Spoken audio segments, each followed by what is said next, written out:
آپ دوسروں کی خوشی دیکھنا چاہتے ہو تو آپ کو اپنی خوشی کے بارے میں بھول جانا چاہیے۔ دنیا دھوکہ دیتی ہے، نقصان پہنچاتی ہے اور گزر جاتی ہے۔ دو آدمیوں کے درمیان صلح کروا دینا 1 سال کے نماز روزے سے افضل ہے۔ انسان واحد ایسی مخلوق ہے جس کا زہر الفاظ میں ہوتا ہے۔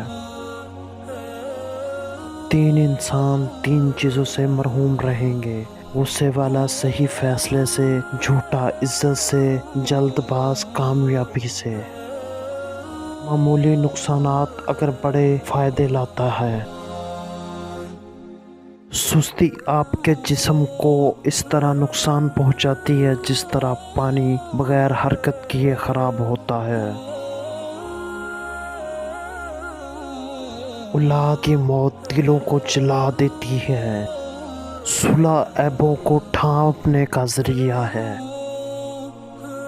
آسانی سے حاصل ہونے والی چیز کی کوئی بھی قدر نہیں کرتا۔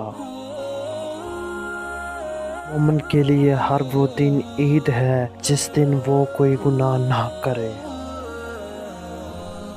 ایک اچھا انسان دوسروں کو معاف کر دیتا ہے اور بھول جاتا ہے۔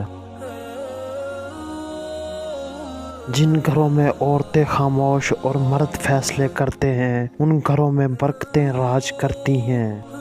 اصل فقیر ہمیشہ شریعت محمدی کا پابند ہوتا ہے۔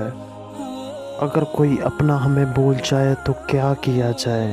شیر خدا نے فرمایا، کوئی اپنا ہو تو نہیں بھولتا اور جو بھول جائے وہ اپنا نہیں ہوتا۔